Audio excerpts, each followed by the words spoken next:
Hi. ఒక 2 నెలల ముందు నా ఫ్రెండ్ ఒకరు వెస్టిజ్ సిఎండి డ్రాప్స్ని సజెస్ట్ చేశారు. దాన్ని వాడే విధానం అండ్ దాని ఎఫెక్టివ్నెస్ చూసి నేను చాలా ఇంప్రెస్ అయ్యాను. సిఎండి అంటే కాన్సన్ట్రేటెడ్ మినరల్ డ్రాప్స్. దీని ఎఫెక్టివ్ రిజల్ట్స్ కోసం కేవలం 7 డ్రాప్స్ ఆఫ్ సిఎండిని 1 లీటర్ వాటర్లో 3 times a day మినిమం వాడాలి. 7 drops 1 litre water 3 times a day. దీన్ని వాడిన తర్వాత నా గట్ హెల్త్ ఇంతకన్నా ముందు నుంచి చాలా బెటర్గా అయింది.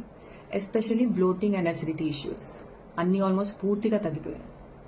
And can you believe it, ఒక్క డ్రాప్ ఆఫ్ సిఎండిలో 84 మినరల్స్ ఉండడం మామూలు విషయం కాదు కదా. యా, ఈ సిఎండి డ్రాప్స్ అనేవి యుఎస్ఏలో గ్రేట్ సాల్ట్ లేక్ అనే ఊటాలో హార్వెస్ట్ చేస్తారు. ఇది ఆర్డినరీ వాటర్ని ఆల్కలిన్ వాటర్ కింద మార్చేసి మన డైలీ